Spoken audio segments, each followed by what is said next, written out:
दोस्तों, किसी गांव में एक टूटा फूटा घर था। उसे देखने से ऐसा लगता था कि पिछले 10-15 सालों से ना ही उस मकान की कोई मरम्मत हुई है, ना ही उसकी रंगाई पुताई हुई है। उसे देखने से ऐसा लगता था कि ये कभी भी ढह सकता था। इतनी बुरी हालत थी, इतना जर्जर मकान था, जगह जगह दीवारें फटी हुई थी। और उस मकान के अंदर एक बूढ़ी औरत रहा करती थी। वो बूढ़ी औरत एक आंगन में पड़ी हुई टूटी हुई चारपाई पर पूरे दिन पड़ी रहती थी। ना ही उसके शरीर में इतनी ताकत थी कि वो खाना पीना बनाए, और ना ही कोई काम कर सकती थी।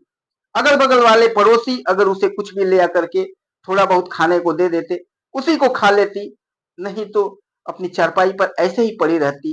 कोई अगर पड़ोसी उसे खाना नहीं देता तो सिर्फ और सिर्फ पानी पी करके अपना गुजारा कर लेती। इसी तरह से कैसे भी अपनी जिंदगी को वो काट रही होती है। तभी एक दिन अचानक उसके मकान के सामने, उसके टूटे फूटे उस घर के सामने एक बड़ी सी कार आकर के रुकती है। उस कार में से एक लंबा चौड़ा नौजवान बाहर निकलता है। वो सूट बूट पहने हुए काफी स्मार्ट लग रहा था। वो अपनी कार से बाहर निकलता है और सीधे उस मकान के अंदर चला जाता है। अंदर जाता है तो देखता है कि वो बूढ़ी औरत कोई छोटा मोटा काम करने में व्यस्त है। वो तुरंत जाता है और उस औरत के पैरों को पकड़ लेता है, अपने घुटनों के बल होकर के, और अपना माथा उसके पैरों पर पटक देता है। और उसको पटकने के बाद लगातार रोने लग जाता है। उसके आंसुओं से उस बूढ़ी औरत के पैर भीग जाते हैं। दोस्तों, आखिर ये लड़का कौन था और क्यों उस बूढ़ी औरत के पैर पर अपना माथा पटक दिया था? क्यों इतने आंसू बहा रहा था? और ये बूढ़ी औरत कौन थी जो इस लड़के को पहचान भी नहीं रही थी? लेकिन लड़का ये कहता जा रहा था कि आपके वजह से ही आज मैं इतना बड़ा आदमी बना हूं। आखिर क्या थी कहानी इसकी? सारी चीजें जानेंगे इस वीडियो के माध्यम से। लेकिन इस वीडियो में आगे बढ़े उससे पहले मेरा आप सबसे निवेदन है, आप सबसे विनती है कि अगर आप इस चैनल पर नए होंगे तो चैनल को सब्सक्राइब कर लीजिएगा, वीडियो को लाइक करके और अपने दोस्तों को शेयर कर दीजिएगा। दोस्तों, बहुत ही इंटरेस्टिंग और बहुत ही इमोशनल कहानी है, बहुत ही दुख भरी कहानी है। इस कहानी को अंत तक देखिएगा, अंत तक इस कहानी को सुनिएगा, तभी इस कहानी में आपको मजा आने वाला है।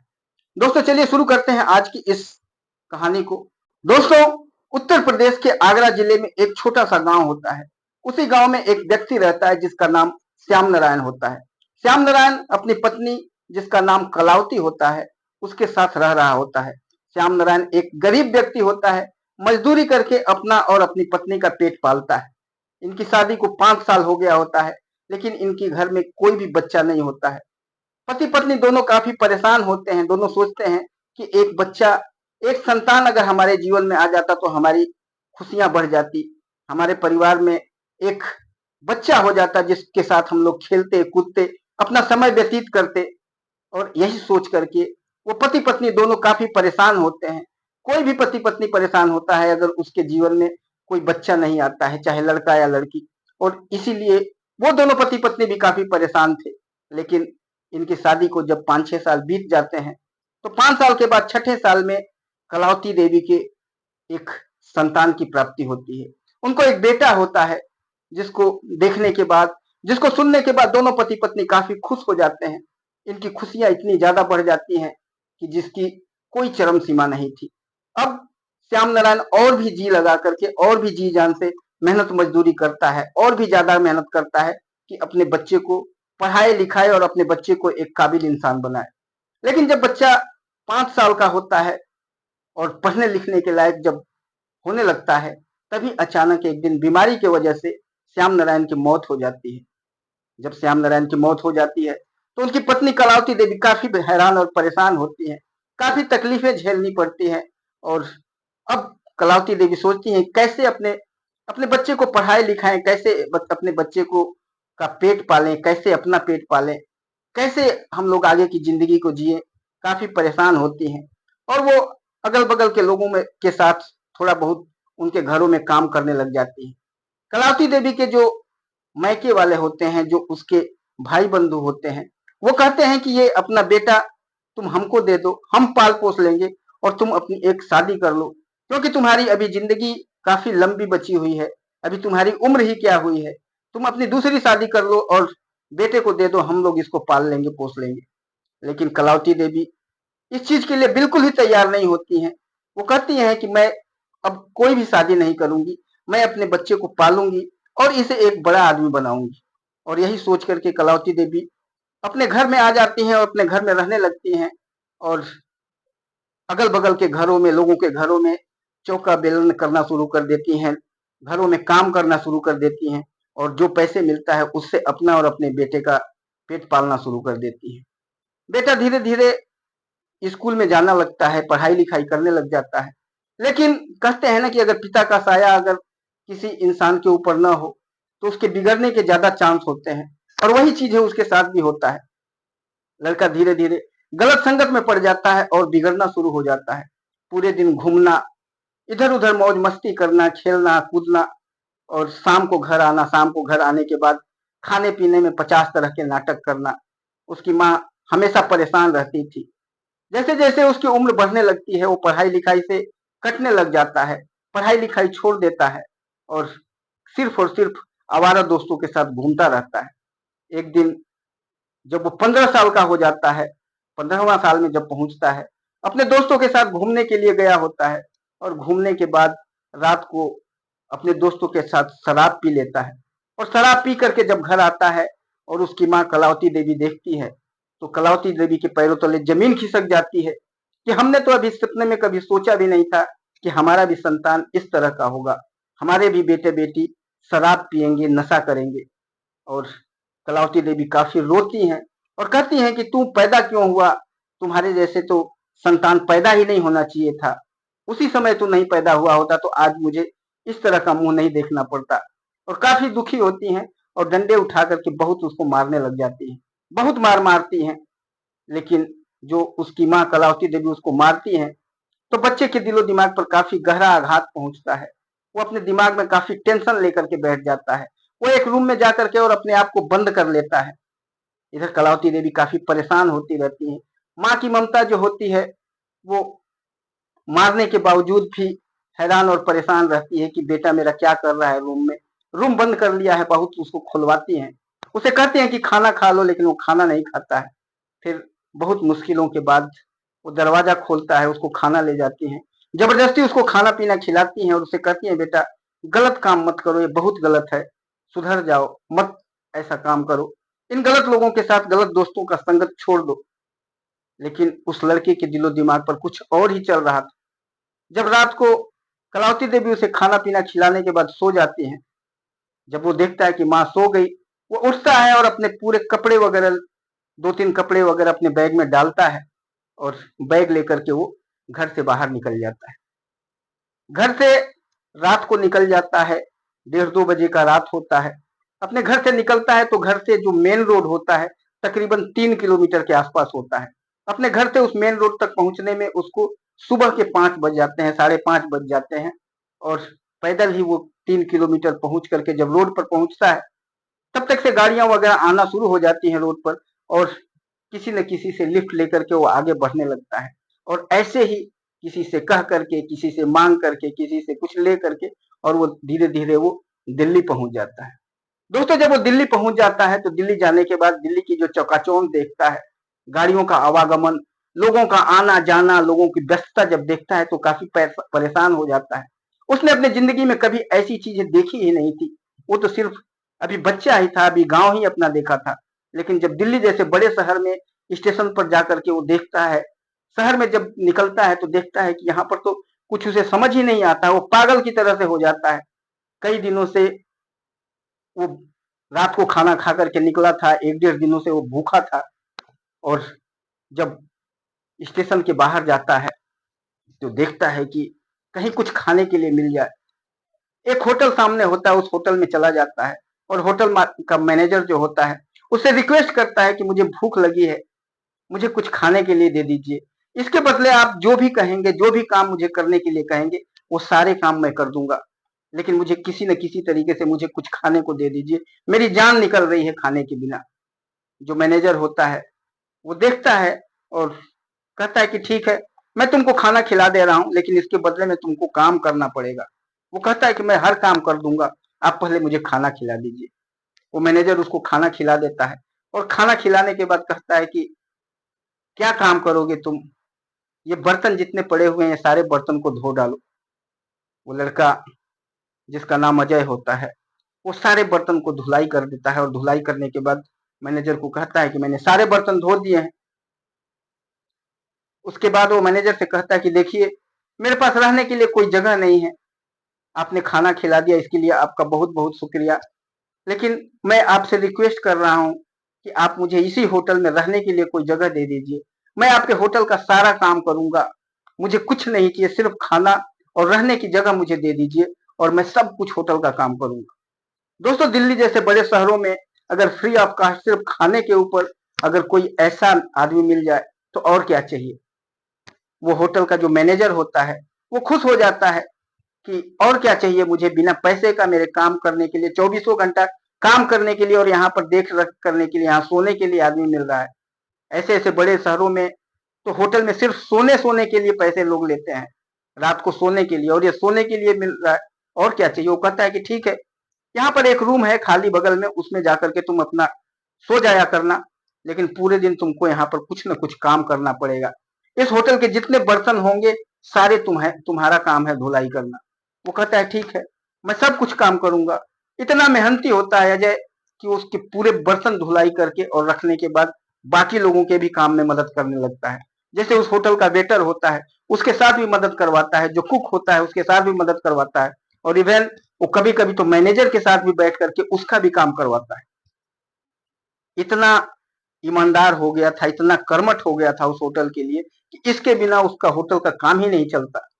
एक दिन ऐसे ही मैनेजर बीमार हो जाता है और वो हॉस्पिटल में चला जाता है, और जब वो हॉस्पिटल चला जाता है तो मैनेजर की ड्यूटी कौन करेगा, वो सारी चीजें ये लड़का अजय संभाल लेता है।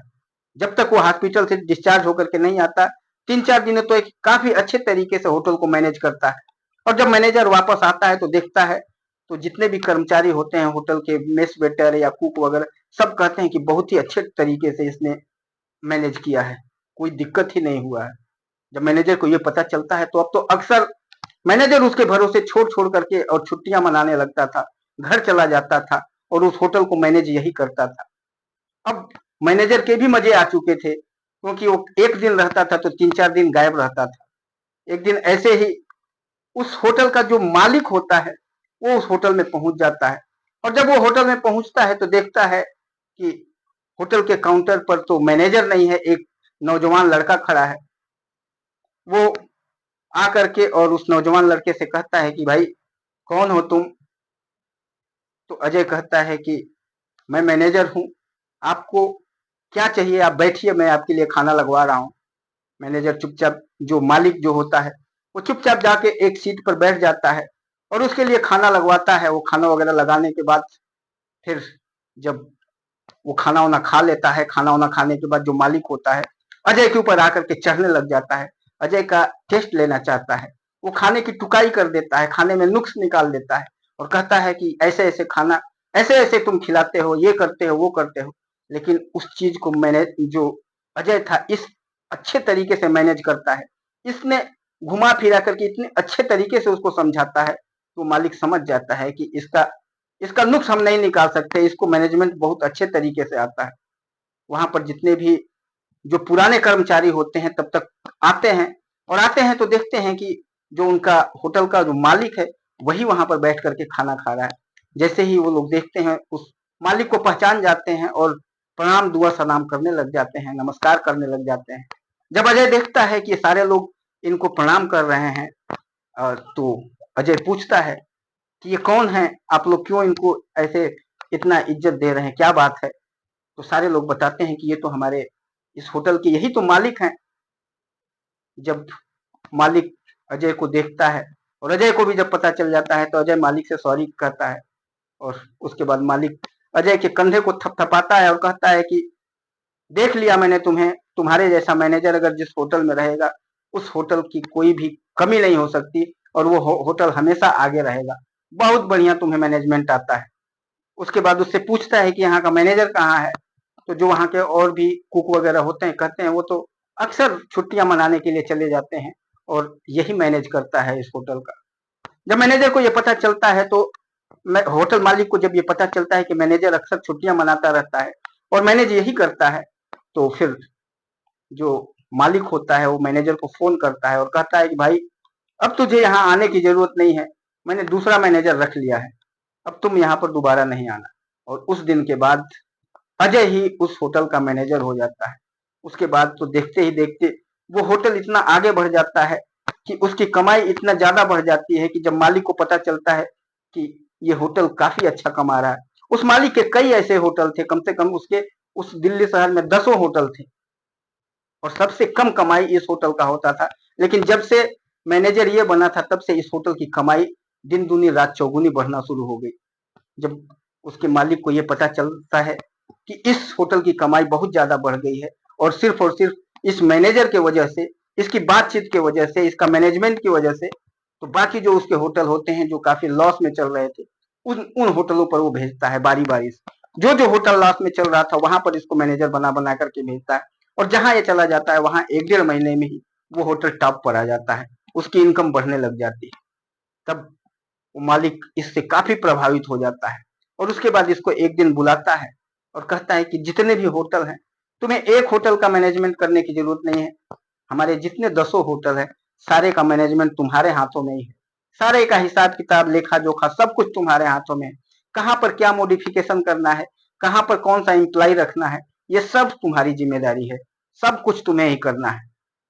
काफी अच्छे तरीके से अजय ये सारी चीजें संभालने लग जाता है, सारे होटलों का मैनेजमेंट संभाल लेता है, सारे एम्प्लॉयों का मैनेजमेंट, जो भी मॉडिफिकेशन तोड़ फोड़ होटलों में होना है, नई चीजें लगनी है, सारी चीजों को अच्छे तरीके से वो हैंडल करने लग जाता है और देखते ही देखते उस मालिक के दसों होटल दिल्ली में टॉप होटलों में काउंट हो जाते हैं।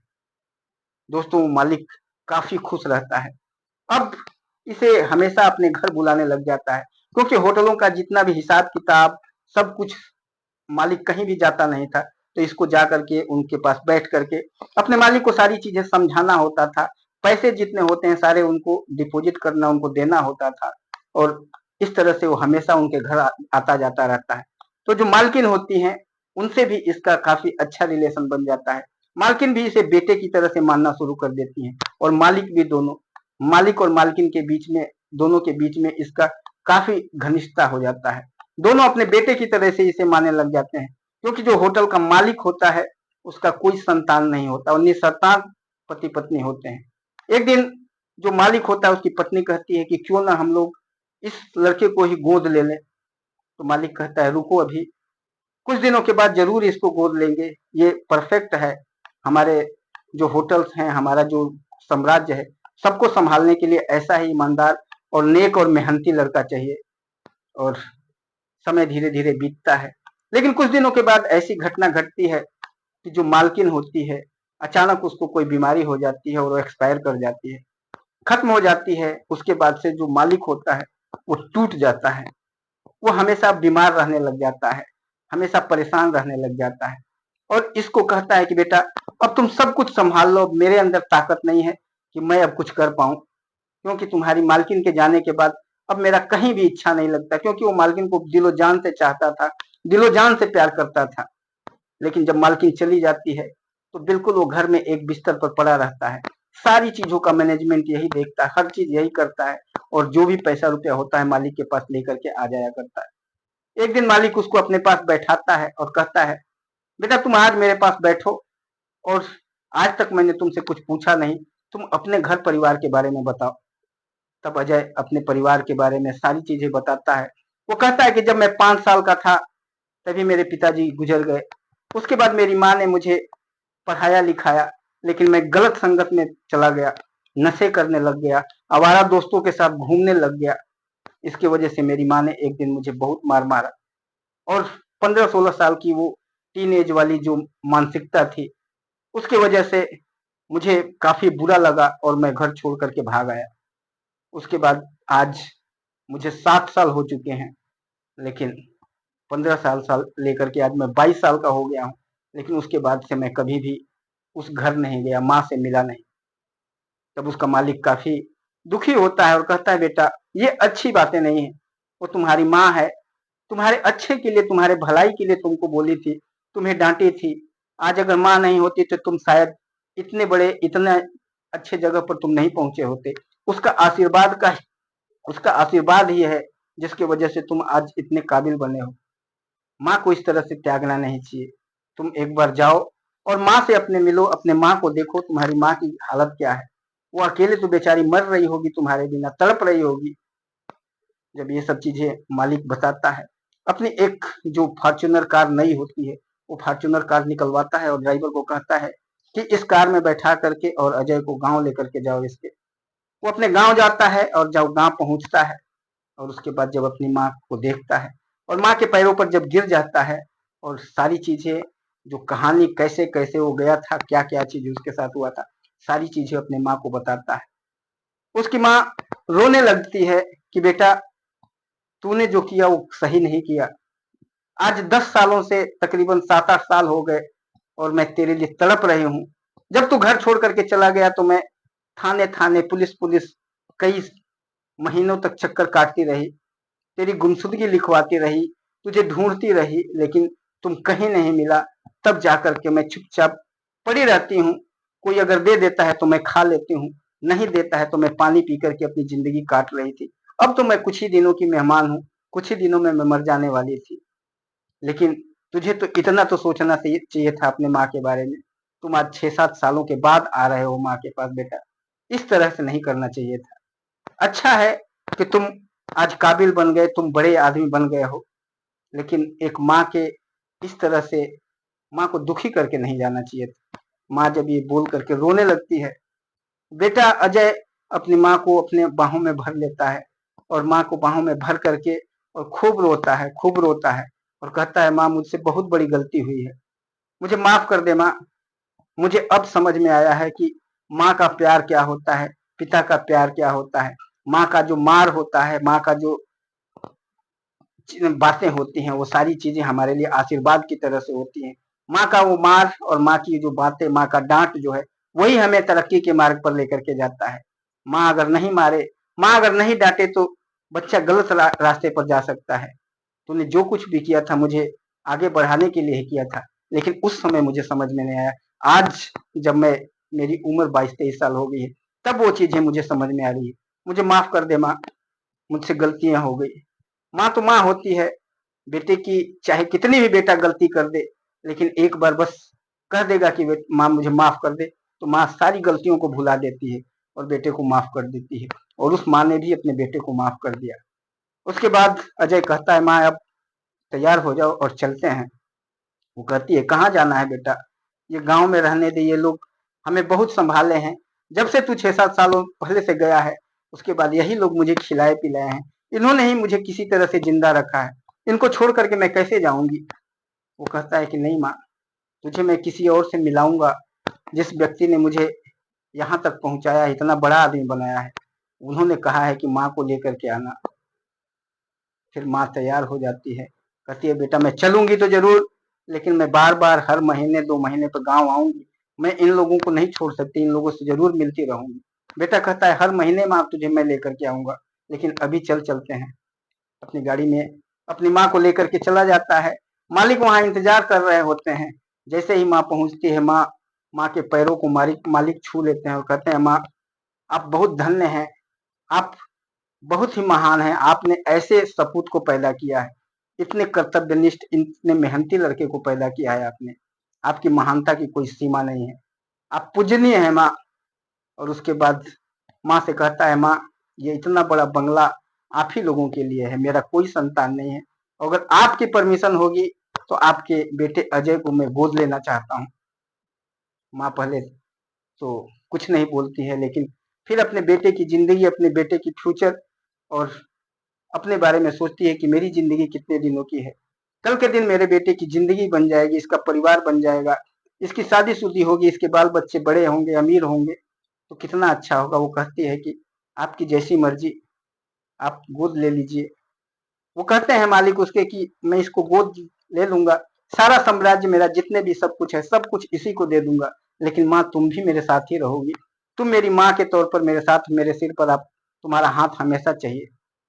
माँ भी खुश हो जाती है और कहती है, बेटा जिस तरह से मेरा ये बेटा है, वैसे ही तुम भी मेरे बेटे हो, तुम दोनों को मेरा आशीर्वाद है। उसके बाद उसी घर में माँ, उसके मालिक और अजय तीनों रहने लग जाते हैं। सारा साम्राज्य जितने होटल्स वगैरह से सब कुछ अजय संभाल लेता है। अब मालिक सिर्फ माँ के साथ बैठे रहते हैं, माँ के साथ बातें करते रहते हैं और माँ और मालिक दोनों अपना आराम से जिंदगी को एंजॉय कर रहे होते हैं और अजय अपने पूरे साम्राज्य को संभालता है। थोड़े दिनों के बाद मालिक के एक जो दोस्त होते हैं उनकी काफी खूबसूरत बेटी होती है, उसके साथ अजय की शादी हो जाती है। अजय भी उसे काफी पसंद करता था, कई बार मिल चुका था, दोनों एक दूसरे को प्यार करने लगे थे और फिर इन दोनों की शादी हो जाती है और शादी होने के बाद काफी खुशी पूर्वक अपनी बहू के साथ मालिक और अजय की माँ और सारे परिवार रहने लग जाता है। दोस्तों, इस कहानी से अगर आपको कुछ सीखने को मिला होगा तो कमेंट बॉक्स में जरूर बताइएगा। इस कहानी में कौन सा पात्र आपको अच्छा लगा कमेंट बॉक्स में जरूर बताइएगा। एक मेहनतकश लड़का, पढ़ाई लिखाई हो या ना हो, जरूरी नहीं है कि सिर्फ पढ़ाई ही आपकी सफलता का सूचक हो सकता है। आप नहीं भी पढ़े होंगे, लेकिन अगर आपको कुछ कर गुजरने की अगर आपके अंदर लगन होगी, आपको मेहनत करने की आपको आदत होगी और आपको अपना जो टारगेट अगर साफ नजर आएगा तो आप जरूर उस मुकाम तक पहुंचेंगे। इसमें कोई पढ़ाई हो या ना हो, इसका कोई मायने नहीं रहता है। एक कम पढ़ा लिखा लड़का भी आज करोड़पति बना, अरबपति बना और ऐसे अक्सर लोग हजारों लाखों की संख्या में हैं जो कि कम पढ़े लिखे हैं लेकिन मिलेनियर और बिलेनियर बनते रहते हैं। आप भी बन सकते हैं। पढ़ाई अगर आपके पास कम है तो अपने आप को नीचा नहीं देखना है, नीचे नहीं सोचना है कि मैंने पढ़ा नहीं हूं तो मैं आगे नहीं बढ़ सकता हूं। बहुत सारे ऐसे एग्जाम्पल्स हैं जो कि स्कूल तक नहीं गए हैं लेकिन बिलेनियर बने हैं। सिर्फ और सिर्फ आपके दिलो दिमाग में ये होनी चाहिए कि नहीं, मुझे कुछ करना है और कुछ बनना है, बस इतनी ही आपको आगे ले जाएगी। अगर कहानी आपको कुछ मोटिवेटिव लगी होगी, कुछ आपको अच्छी चीजें सीखने को होगी तो कमेंट करिएगा। फिर मिलेंगे किसी और वीडियो में, तब तक के लिए नमस्कार।